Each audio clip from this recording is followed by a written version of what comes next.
All right, this is set number 3 on Wide Park. We haven't actually seen this set in a while, Philip. It's been like at least a week that we haven't seen this map. Yeah, I believe so as well. We didn't see this. I didn't see this in the regular, and I didn't see this.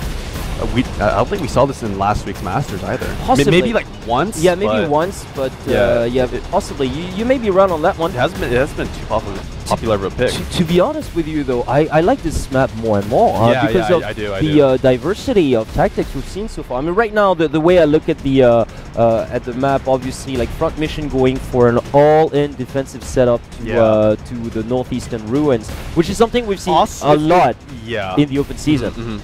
It's also possible for them to push down there as well. I mean, the reason why teams usually take that most northwestern corner and then go down is just so they're not spotted by those tanks going around that railway. That is true. That is true. But I still think they should have at least like one more tank present closer to the railway, except like Labelle. Who's obviously the player like who's just roaming around. Or maybe a T1 over there on the western side of the railway. Yeah, exactly. Just in case as well, because right now it's just a little too cautious, I believe. You know, whenever I started seeing teams like Night Eagles or PvP just having that mobile defense alongside the railway, I really like that as well, because it showed so much skill. Because when you've got both teams doing that, it's really hard to find like shooting angles, and usually the best teams on the technical level manage to get the upper hand, and I love to see that kind of firefight.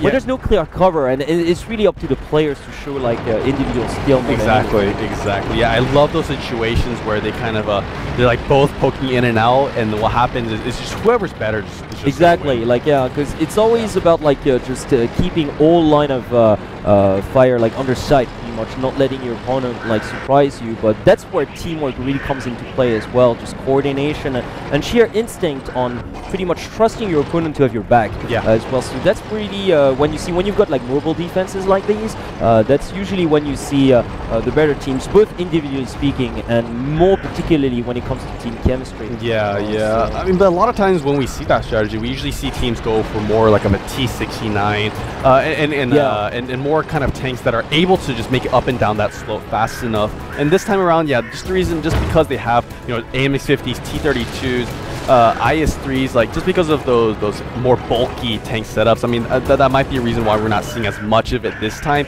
And right now, if you look at the Anubis Empire lineup, they've all pretty much committed mostly towards the southeastern, part of the southern city, whereas their opponents' Front Mission kind of going for the opposite strategy up on the northeastern corner. So really opposing strategy right now, and it's going to come down to who pokes their head out first, because although neither of these teams know where each other are, the second they go for a push, they're going to be spotted, especially with these current conditions. Well, unless like one team decides to switch sides pretty much, because right now they're both on the eastern front. Yeah.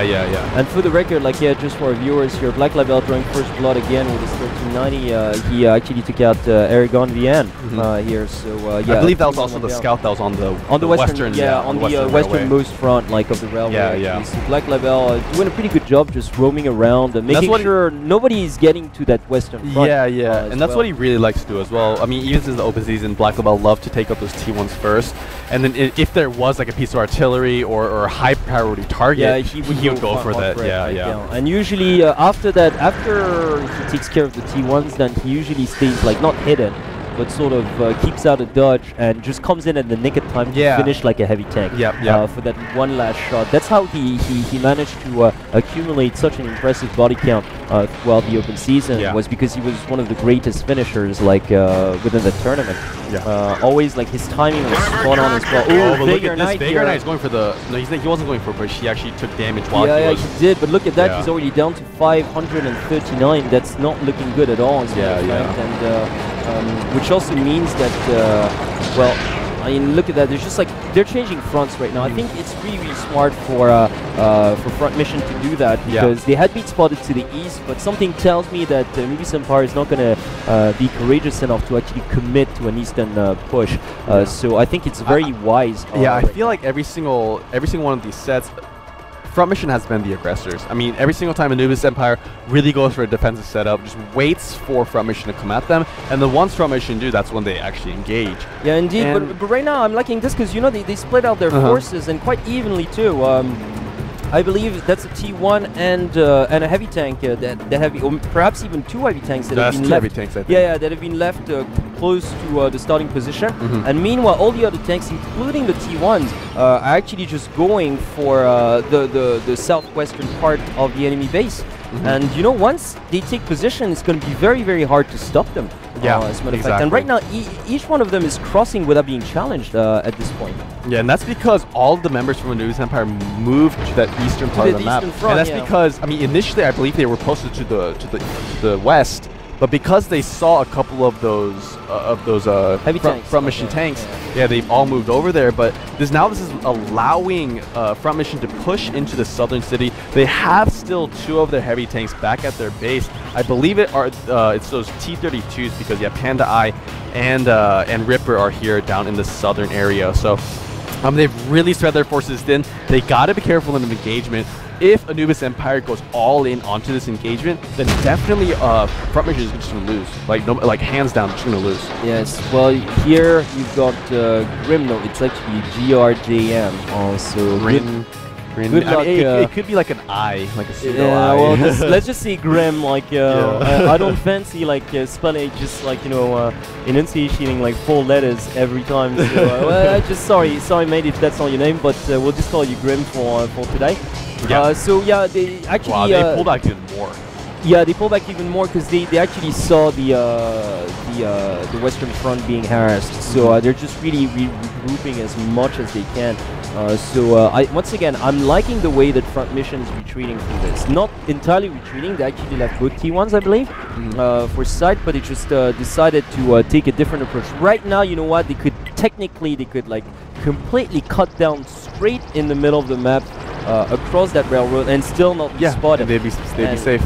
Yeah, and I think Black Label is trying to figure this out. Okay, Vatsuo has spotted him, but that's it. That's the limit pretty much. And look at that. You've got Ospen here that's like drawing closer to the enemy base with his T1. Meanwhile, you've got Panda, Ripper that have taken position like right on top of that railroad as well. So they're all going to be able to just cut in straight up. Right now, they do have the advantage. And if I were them, actually, I'd even send that last heavy tank down south, and that's exactly what they're doing right now. Yeah, so I would just send a T1 back at the base and send all my heavy forces down there. I just think they're going to push straight down the middle right now. I really think they're going to do that. With like 2 minutes and 20 seconds, it's still plenty of time to get the advantage. It is. And right now, if the, let us assume that Anubis Empire like gets really bold and tries to go for an eastern push, they'd be so much further away than Front Mission.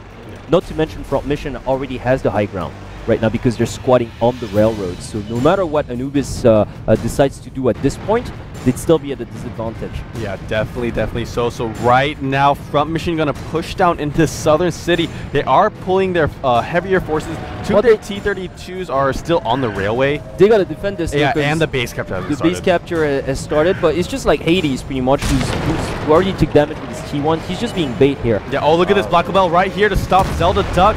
Zelda actually misses his shot and actually takes some from Black Label. So I really like this play from Front Mission right now because they're baiting out the members from Anubis Empire to come and engage them with this base capture. And at Anubis Empire, they have no choice but to do this. Yeah, and see, I like it how they're not doing this like in a stupid way, like try to bully their capture with 4 tanks like out in the open. Exactly. They're only sending like 1 T1, and as soon as the T1 gets spotted, like he gets out of dodge, and the heavier tanks gets cracks at him. And look at that, Black Label getting out of trouble here.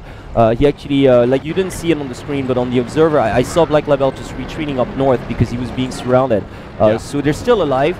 Oh, they're going for the flank too. They're going to go for the flank. They're going for a flank, and I'm assuming they just want the tier point advantage here. They just want to take out the tier 8 as 50 seconds remaining. Possible. Like so if they're lucky enough, they might actually be able to pull this off. Oh, Calliope taking low. Same with Panda Eye doing some damage, but he's taking way more than he is dealing right now. Look at Calliope down to about 560 health. Calentini, Calentini, one shot. One more shot. Can Black Label do it? Yeah, he goes down. Calentini goes down, but it's still only a 7 tier point advantage. Yeah, they need one more. Second T1, because of that second T1, but 28 seconds should be enough though. They cannot lose a single tank right now. Calliope cannot go down. They gotta take out Zelda Duck or the other tank right behind before this timer runs out.